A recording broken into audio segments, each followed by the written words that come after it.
Hello po, magandang umaga, magandang gabi ha, kung nasang panig man tayo ng mundo, ayan. Maraming salamat po sa nagpa-reading ngayon, ayan, kaninang maaga-aga. At sana po ay kung gusto niyo pa ng ating reading, mamayang gabi, ayan, magpa-reading kayo, ayan po ha, kung gusto niyo lang naman. Wala tayong pilitin dito ha, baka sabihin pilipilit. Ayan, pa-schedule po kayo mamayang gabi ha, meron pa tayong mga bakanting slot dyan, marami-rami pa naman. Okay po. Ito nga, kanina pa ito. Ay, tingnan nyo naman. Three of Cups. Okay. Tignan pa nga natin.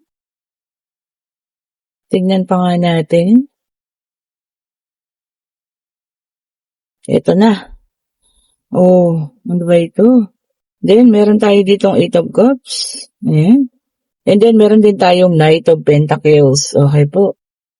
Ayan. Pasensya na kayo sa ingay na naririnig. Si Pipoy po yan. And then, meron tayo ditong Queen of Wands. Ayan ha. Okay, ano pa kaya? Urong natin ng kaunti. Ayan. Tingnan pa po natin ha. And then, meron tayong Page of Cups. Okay. Oops. Meron tayong Queen of Cups. Okay po. Okay. And then, meron din tayong King of Cups. Ayan, King and Queen ha. Ano ba ito? Mapupuno ng emosyon. And meron tayong The Lovers. Okay. So, kompleto na po ang ating first spread ng four spread cards. Ayan, So, dito, may nakikita ko ditong pag-uusap. Ayan, mangyayaring pag-uusap. Medyo emosyon po ha, tungkol sa paghiwalayan. May isang taong aalis. Ayan, may isang taong, kumbaga, bibitaw sa relasyong ito. Ayan, The Lovers ang dalawang yan, Alam niyo ba kaya aalis ang taong ito at pinapakita na yung kaaskadan? Kasi makikita mo ng not sure nga, baka ikaw pa mismo yung bumitaw, Kung sino kayo dito, kung ikaw yung lalaki, ikaw man yung babae, Nakita mo na yung tunay na pagkatao niya, Not sure kung ikaw yung bibitaw o siya yung aalis sa'yo. Okay po. Dito may involved, dito nakita tayo kaperahan, ha? Kasi yung pinaghirapan ng Queen of Wands din natin dito, na pera, parang naging involved dito sa dalawang taong ito. Malaking pera po yung naging involved, ha? Then after makuha nung taong yun, not sure kung yung babae o yung lalaki yung kaperahan, ayun, lumabas na yung tunay na ugali po. Hindi ka na makausap, ayaw na makipag-usap sa'yo, laging busy, alam niyo yun? Kumbaga, talagang nilabas na yung tunay na ugali. So, isa lang po ibig sabihin sa inyo, ha? Ibig sabihin tinarget niya lang po ang kaperahan mo. Okay? So, lahat ng pinakita niya sa'yo, puro ka plastikan, ha? And yung pera lang po, yung priority niya. Okay? And then, meron tayo ditong Page of Swords. Ayan. Air sign, Gemini, Libra, and Aquarius, deception and manipulation. Sad to say ha, meron tayong connection or nagkaroon kayo ng connection or ka-connected nyo ngayon ang taong manipulator. Okay? Gusto niya siya magpatakbo ng buhay mo, siya rin magpatakbo ng finances mo, ng pera mo, kung anong meron ka po ngayon. Okay po. So, napakahirap ha.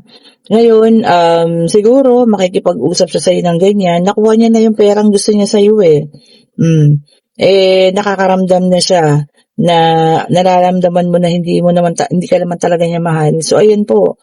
Ha? At saka isa pa, gagawin niya yon para, alam niyo yon, hindi na siya magbayad sa'yo. Gagawin niyang reason yan na maghintay ka kung kailan kita mababayaran. Ganon. Diba? Siyempre, magkahiwalay na kayo Lagi ko naman sinasabi sa inyo, pagka may involved na pera, ang isang relasyon, diba? Merong deception din po dito, panloloko and manipulation. Kung totoong mahal kayo ng taong yan, wala pong involved na pera po ha. At hindi siya manghihiram sa'yo, ng ganyan kalaki, ganyan karami. Ikaw pa po ang kanyang dapat tulungan. Diba? Okay, and then meron tayong the Tower Fire sign. Ayan. Tignan nyo, sudden change, bigla ang pagbabago. Bakit? Kasi nakuha na yung gusto sa'yo diba ngayon, hindi mo na makausap ng matino. Laging may dahilan. Busy. may inaayos, 'di ba? Kasi po nakuha na, yun po ang tunay na dahilan, ha. So ito yung mga tunay na dahilan niya, meron lang po siyang tinarget sa'yong pera, kaya sweet sa'yo yung tao noon, akala mo okey kayo, pero yun po ang kailangan niya lang, yun pong kaperahan mo, nakuha na, 'di ba? Ngayon magiging, maasim na 'yan or maaskad para nga po kung magkahiwalay kayo sasabihin niya lang sa'yo na, "Basta hintayin mo kung kailan ako magbabayad." Naku po, Diyos ko baka po yun, mapako na, at hindi yun na makuha. Nakakagigil, ha, gigil number 4 tayo dito.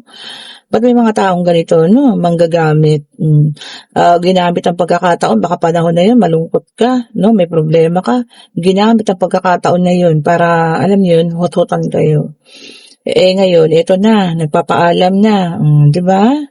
Kasi nakuha na yung pera sa inyo, And then meron tayong Ace of Pentacles which is a earth sign, Taurus, Virgo, and Capricorn. Tagi-tagisa na tayo dito, ha. Sabi niya rito, nagkaroon ka ng bad investment. Tama naman. Unang-una, ikaw, anong ininvest mo sa kanya? Feelings mo, pagmamahal mo, pera mo, ayan, oras mo, panahon mo, nasayang. Siya, anong ininvest niya sa'yo? Pambobola, pangloloko, o diba? Gusto niya lang makuha kung ano yung meron ka. Okay po. Talagang ang ano ngayon, ha, mga love scams, kung nagkalat, Panginoon ko. Diba? Okay, and then meron tayo ditong Queen of Wands, which is a fire sign. Ayan. Self-respect. Kung may natitira ka pa pong respeto, ilaan mo na daw po yan sa sarili mo. Okay? So, wag nang habulin po, ha. Wag nang habulin ng taong ganito, hayaan na po yan. Kasi wala na po kaya yan nagpapaalam na, maraming kadramahang sinasabi sa inyo, ginagalit ka na kasi nakuha niya na yung gusto niya. Huwag niyo rin po ipakita no, na tayo mahina. Kailangan magpakalakas tayo sa ngayon. Okay po. Sad to say, ha, pero yun lang po ang ginusto niya sa inyo. Nagpakita man niya ng pagkikare niya, pero lahat yun may kapalit po. No? Hindi yun pure. Okay, and then meron tayo ditong 4 of Pentacles para sa mga earth sign naman to, ha, Taurus, Virgo, and Capricorn. Ayan, saving money. So mabuti pang sinave nyo na lang di ba? Kaysa inilaan nyo sa isang taong ganyan. And then Wheel of Fortune, wag ka pong mag-alala, iikot din ang kapalaran. Turn of Tables, sabi nga, Turn of Fate, karma, yung lesson niya sa buhay. Alam niyo po ba, yung mga taong nakagawa ng panloloko sa isang tao, 7 hits po yan. Anong 7 hits na tinatawag? 7 times na karma po yung babalik sa kanila sa ginawa nilang panloloko sa iyo, ha? 'Di ba? Kasi ikaw, ang dami mong investment Hindi lang naman yung pera kasi ikaw nagmahal ka ng tunay. Kaso niloko ka. Yun po yung masakit doon, Masakit man yung sinasabi ko ngayon na katotohanan. Huwag nyo na i-justify, ha. Magising ka na po, gumising ka po. Pera po ang kinuha niya hinaabol niya sa'yo, ha. Kaya kanya pinadama, kaya kanya minahal ka, kala mo totoong minahal ka, hindi po. And then para sa iba, ha, meron tayong the moon, water sign. So ayan, lumabas na lahat. The moon, ilusyon. Ayan po, ha. Ayan ang mga, alam niyo yun, mga taong nag-i-ilusyon pa. Baka i-justify pa, sabihin, hindi, mahal ako, ganun. Ako, ilusyon na po yan. Huwag mo na pong hintayin na masaid pa at maubos lahat kung ano man yung meron ka bago ka bumitaw sa taong ito. Manipulator, narcissist, manggagamit, ano po? Yun pa nga natin. And then, meron tayo dito, Page of Wands, ayan, in reverse. Sa ngayon, makakaramdam ka na parang wala kang direksyon. Kasi nagising ka na parang kang binuhusan ng tubig na malamig, di ba? Anong nawala sa'yo? Pera mo? Pagtitiwala mo, pagmamahal mo sa tao, di po ba? Yun yung mga investment mo. Siya, ano nawala sa kanya? Wala. Di ba? Nagkaroon pa siya. Kasi unang-una po, hindi ka naman niya ganun ka talaga kamahal. Di ba? Magaling lang, alam niyo yun, mag-umarte. Magaling magdrama-drama. Pero ang totoo po, ang mahal niya lang talaga yung sarili niya. Okay, so yung sarili na lang po yung mahal niya ha. Wala po itong ang ganitong klase ng tao po na tina-target lang sa inyo yung pera ninyo. Sana nung una pa lang nakilala niyo na pero kasi magaling nga tawag dito, magaling mang-uto. Oh, 'di ba? Kunyari sa una mabait, reliable, maaasahan, no? Knight in shining armor. Yung pala may tina-target. So, yun lang ang target niya sa'yo po ha, yung iyong kaperahan.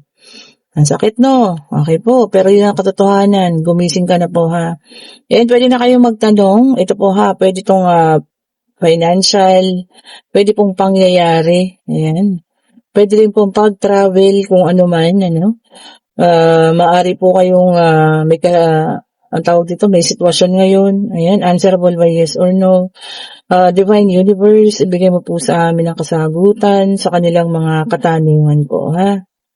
Okay, tignan nga natin. Ayun na po. Okay, so ang sagot po ay yes. Okay. And then, maaari pong ang iba sa inyo ay tawag niya makakilala or magbalik ang mga kumbaga sinaunang tao sa buhay ninyo, no? Yung mga kasama niyo nung childhood ninyo, ayan. Magparamdam ulit, kababata, mga kaklase ng high school, ganyan po, no? So, kayo na po ang bahala kung i-entertain nyo rin yung mga ganitong pakiramdam, ha? Pero kung kayo po nandoon po sa situational reading na talagang, alam nyo yan, tinarget yung kabuhayan mo, siguro kailangan nyo muna mag-totally heal po muna, no? At bumitaw sa mga ganitong klase ng situation po. Yan, pasensya na po kayo sa pusa namin ha. Pusa po yan. And yun po ha. Alamin natin po ang bawat kagustuhan o kung ano man yung gusto ng isang tao sa atin bago tayo alam niyo yun, mag-invest ng pera, panahon, oras at especially ng pagmamahal po ha. Hindi lahat ng tao nagpapakita ng kabutihan sa atin. Sabi ko lagi same kayo ng intention, hindi po. Okay, so yun po ha. Sana magising tayo kung kayo man nasa situational reading. Bitawan na po yan. Wala na po kayong aasahan. Ngayon, ang kailangan mo na lang dito, pagtuunan ng pansin, sana makuha mo po kung magkano man yung, alam niyo yun, malaking halagang kinuha sa inyo. Kasi nakikita ko rito malaking halaga po ito. Okay po. Ayan, magising na sana tayo ha. And kung sino may gustong umorder ng ating mga bracelet, ayan po ha, umorder na kayo. And meron tayong pa JNT sa bukas, no? Ayan, meron tayong pa JNT bukas Friday. And kung gusto niyo rin ng private reading, mag-chat na rin po kayo ha. Maraming salamat po sa mga bagong subscribers, sa mga dati sa mga bumabalik, sa mga nakakausap po sa Messenger, ayan, sa mga nagpapa-reading. Thank you so much po sa inyong lahat. And bye-bye po sa inyo ha. Mag-ingat po sa pag-uwi kung papauwi na, ayan. And sana po maging masaya ang ating weekend ha. Bye-bye po sa inyo.